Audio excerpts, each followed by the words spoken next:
tingkat partisipasi pemilih perempuan untuk pemilu kecenderungannya justru lebih tinggi dibandingkan laki-laki. Kalau itu yang untuk datang di hari H ya, untuk di tempat pemungutan suara. Pemilu 2024 sudah tinggal menghitung hari. Nah, kalau menurut data penduduk potensial pemilih pemilu, pemilih perempuan itu jauh lebih banyak loh daripada laki-laki. Untuk mengetahui lebih lanjut dan lebih dalam tentang pentingnya keterlibatan aktif kita sebagai perempuan di pemilu 2024 mendatang, kita ngobrol langsung dengan Pak Agus Meles, selaku Ketua Divisi Sosialisasi Pendidikan Pemilu dan Partisipasi Masyarakat KPU RI. Halo Pak Agus, selamat pagi. Pagi Mbak Terima Indi. kasih banyak buat waktunya. Sama-sama. Seperti apa sih Pak saat ini ya persiapan buat pemilu 2024 dan sebetulnya seperti apa juga sih gambaran keterlibatan perempuan untuk pemilu kali ini? Ya, ini dua hal ya. Ya. Jadi yang pertama memang persiapan pemilu. Kalau kita perhatikan berdasarkan peraturan KPU tentang tahapan, program, jadwal, semuanya berjalan dengan baik, on the track. Kami menyiapkan banyak regulasi-regulasi teknis terkait dengan pelaksanaan tahapan.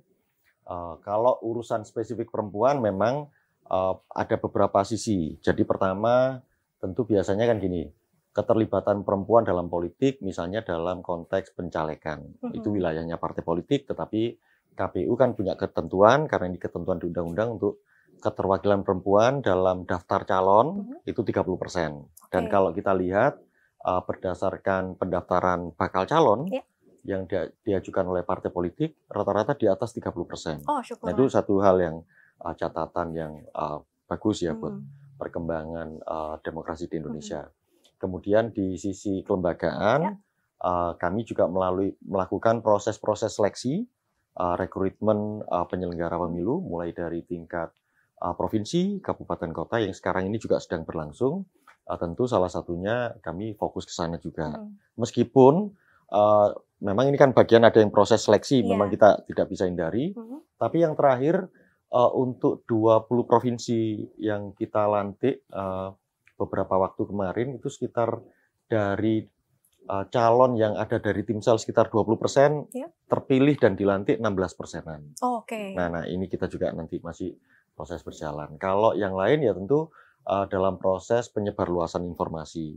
Kebetulan perempuan menjadi salah satu segmentasi pemilih yang harus kita sasar. Itu pasti akan ke sana. Itu Mbak Indi. Nah, kalau untuk jumlah perempuan sendiri gitu yang diharapkan untuk aktif berpartisipasi dalam pemilu itu sebetulnya ada jumlah yang bisa kita dapatkan, Pak? Ya, kalau sementara ini dari daftar pemilih ya yang sedang kita susun, proses kan sedang berjalan sampai nanti daftar pemilih tetap. Saat ini masih proses daftar pemilih sementara.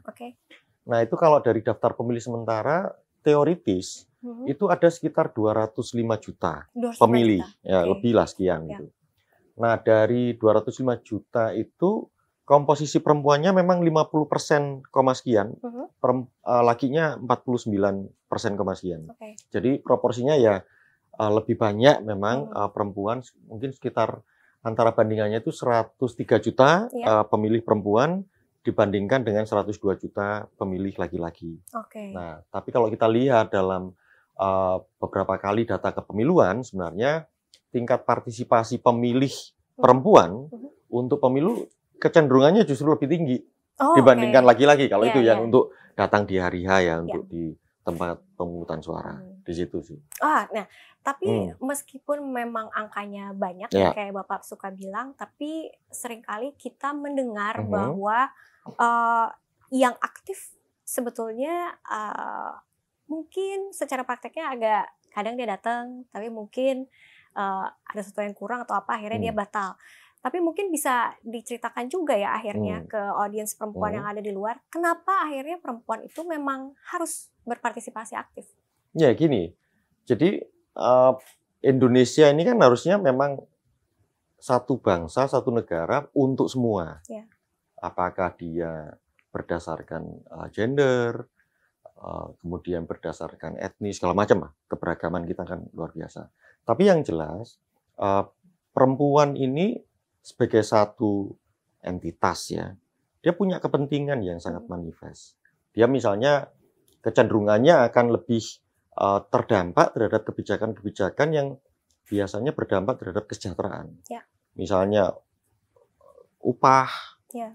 cuti, kemudian skema-skema jaminan sosial, kesehatan, sebenarnya ke sana. Nah, kalau hal-hal semacam ini kemudian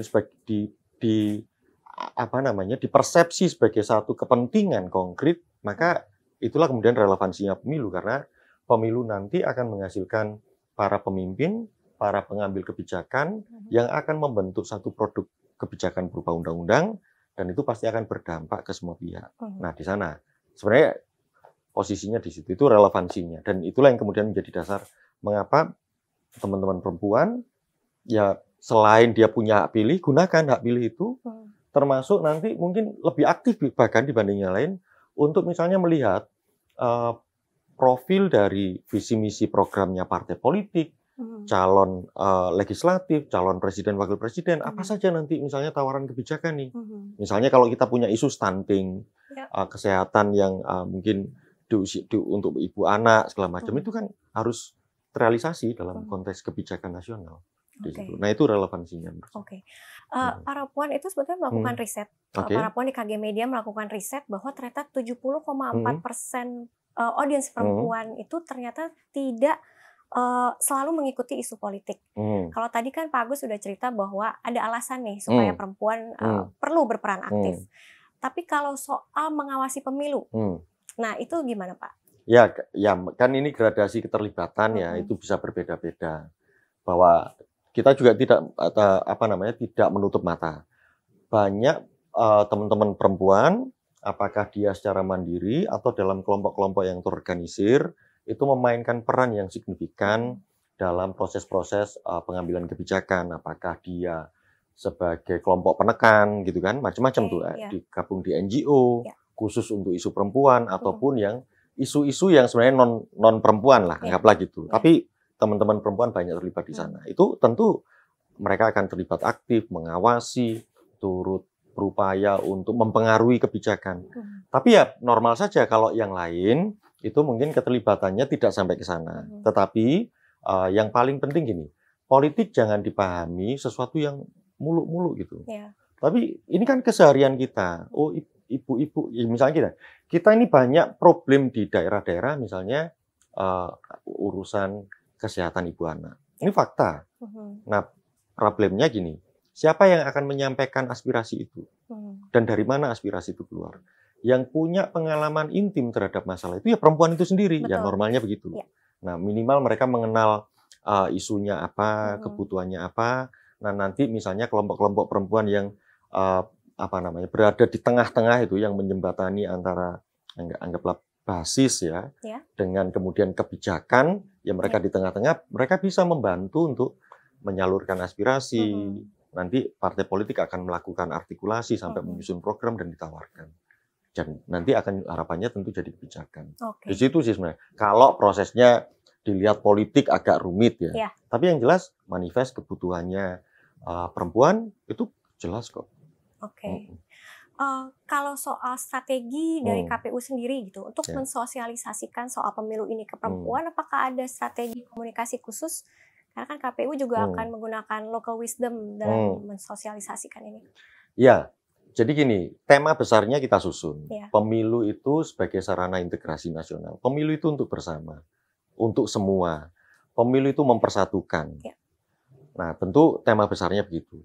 Nah, tapi nanti pada saat di lapangan kan dinamika lokal akan berpengaruh. Misalnya kita tetapkan beberapa segmentasi pemilih yang memang harus jadi orientasi KPU dalam konteks sosialisasi pendidikan pemilih.